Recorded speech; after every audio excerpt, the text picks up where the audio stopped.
Hey Acers, and welcome to the long show, or the This Week in Role Playing, or whatever we want to call this, as I get to talk to you for a little bit longer than just my shorts about role playing games, and especially about the Savage Worlds role playing game right now. That's what we've been focusing on, doing deep dives into the rule sets, and I want to just welcome you in and say thank you for joining me again. I know I don't get as many views on these videos as I do on my shorts, and my dad jokes are next level. Let's be honest, they're pretty darn good. But I really love you that join me for these deeper dives, and I hope that I'm providing you something that's actually good for your time that you're spending with me. First of all, I want to touch on yesterday's really terrific event that we did at Mythos Games, and I ran a live stream while doing it. But yesterday we had us a great opportunity at Mythos to put out a lot of my Savage World stuff. So you'll notice actually there's been some reorganization on the shelves back there. But I still gotta do more and finish that up and actually make it look nice. Anyway, we got probably a good 10 grand worth of stuff out on the table yesterday, and showed some of the different things that are Savage Worlds. And it was a blast. I was there with my buddy Jay. He's helping out, and he's trying to set it up so he can run the grown-up table while we run the teen tables for the club. The grown-up table, of course, is there for the moms and dads and other grown-ups who show up and want to play Savage Worlds on Tuesday nights. So if you're a grown-up who wants to come in on Tuesday nights and play Savage Worlds, come on over to the Mythos Games. I'll put the plug in there right now. I actually got to talk to some people who have other systems and other things, and we're going to be working at having more Savage Worlds events and everything going on here in Utah and in the Salt Lake Valley, and bring everybody in from the surrounding areas. So this episode is about setting rules. Not setting up the rules, like establishing rules. No, this is about setting rules, as in setting situation rules that are things that can make your Savage Worlds game feel more like a thing.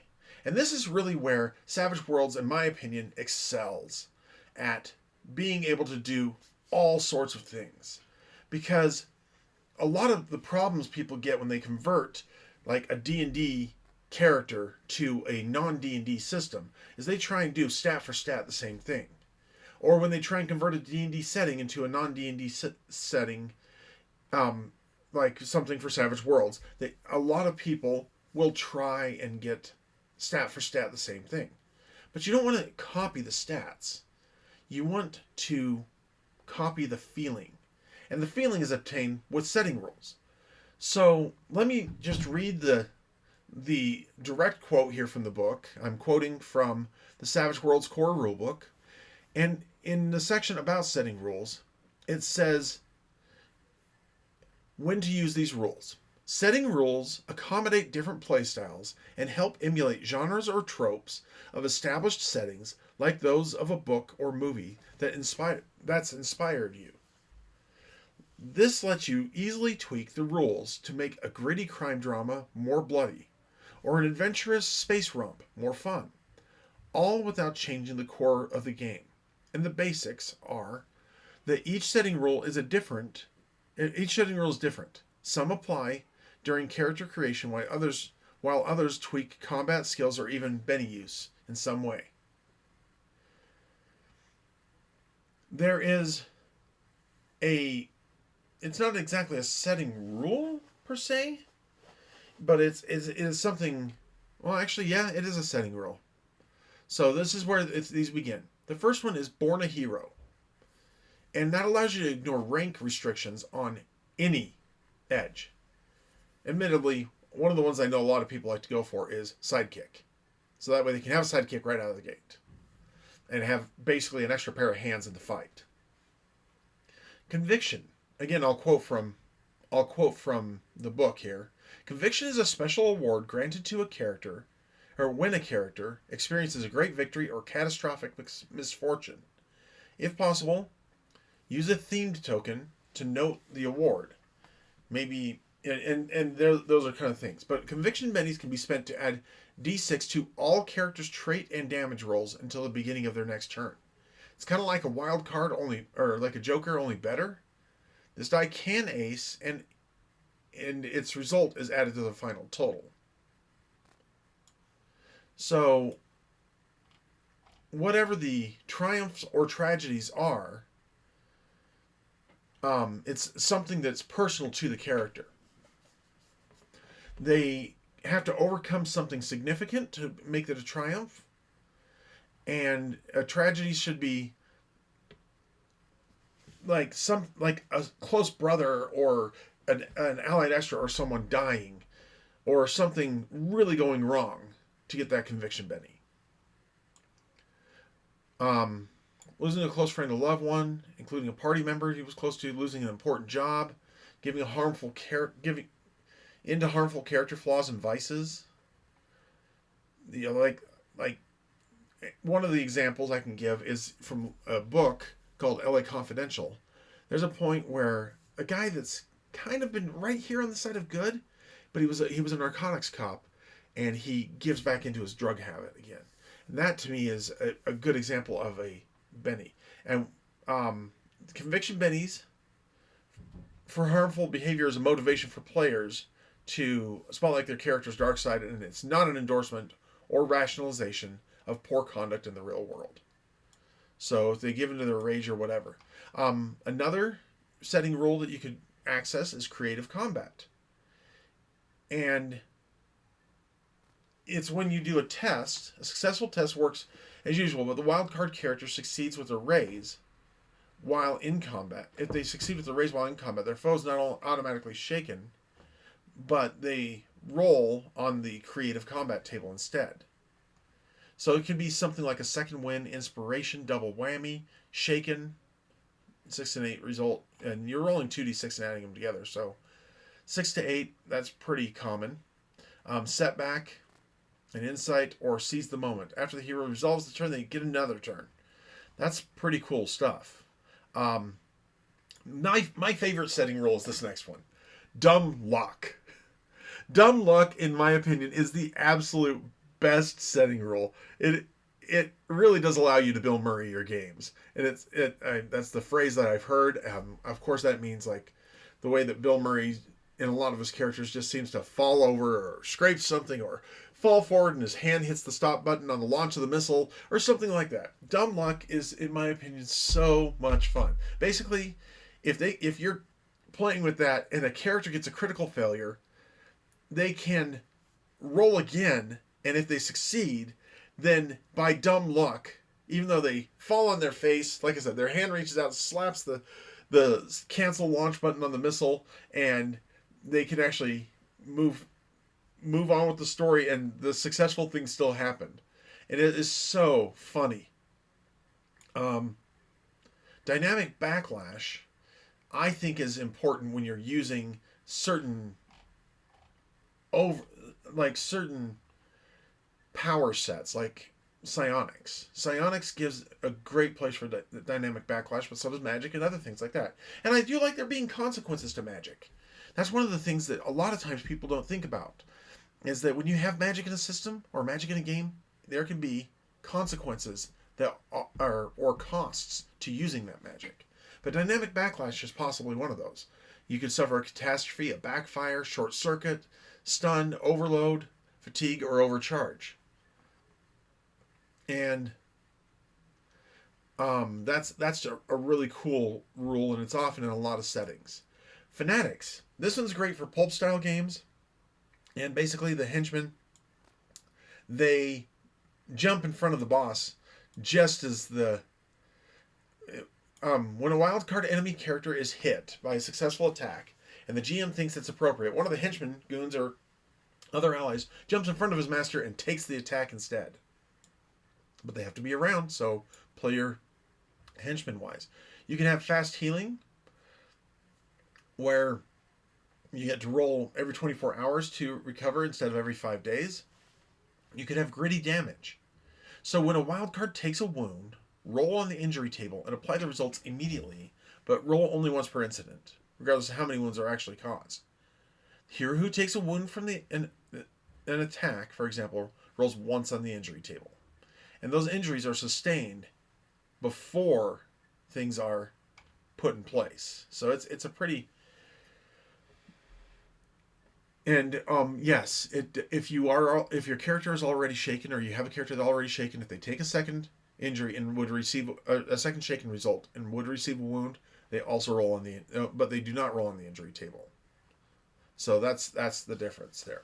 Hard choices is that the GM and the wild cards don't start with bennies, but every time the players for gritty games, GM and their wild cards do not start with bennies, but every time the players spend a benny, he goes into the GM pool. And Jokers no longer grant bennies to either side. So that's a pretty tight and gritty setting. Heroes never die. I like this one because basically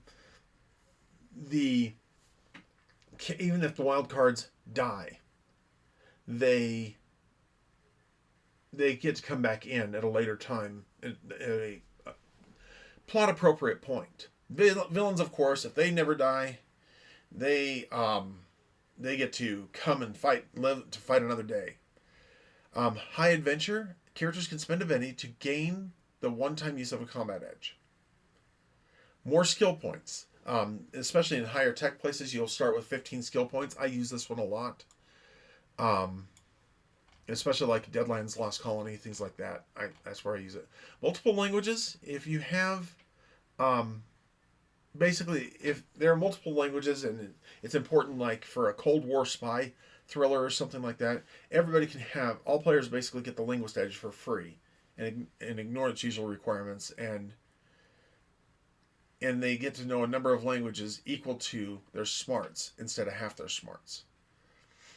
You could do a no PowerPoint setting where now the modifier is the number of points that it would normally cost is a modifier to the difficulty of casting the spell. So success means the power activates as usual. Raise grants any additional bonuses, and failure means all current powers are canceled, and the caster is shaken. Critical failure results in backlash. Maintaining powers and power preparation. To maintain a power, you take an additional -1 on all further arcane skill rolls. You can also prepare a power, and you can ignore up to 2 points of penalties on all powers cast in your next turn. So that's another good use. Skill specialization. So the skills are meant to be broad and abstracted in Savage Worlds, allowing characters to focus primarily on edges for customization rather than multiple iterations of like fighting for edge weapons, fighting for blunt weapons. Yeah. If it's important, here's again a quote from the book. If it's important to have more detail for some reason, the GM can decide some skills require specialization. A character chooses one particular skill to roll normally and subtracts 2 from the total when using it any other way. So boating could, like, for example, specialize as powered sail or steam. Fighting could be axe, blunt weapons, exotics, such as nunchucks, which I will gladly agree with Shad from Shadiversity on the fact that the nunchucks are stupid. Just from the physics standpoint, from the fighter standpoint, I really do think it's funny that so many people are in love with the nunchucks the way they are, but that's another rant for another time. And long blades, pole arms, short blade. Also, you could do martial arts as a specialization. Those are just examples, and there's a lot of good examples here in the core rulebook. Unarmored hero. Pulp action often features heroes with little or no armor, defeating far more heavily armed adversaries. In these settings, if a wildcard chooses not to wear any armor, ignoring shields, they can add +2 to their soak rolls. The wound cap is a great one because it basically says it means that nobody's going to die from a single lucky blow. And characters can suffer no more than 4 wounds in a single hit, so they'll be incapacitated but not killed. And large creatures have wound cap as well.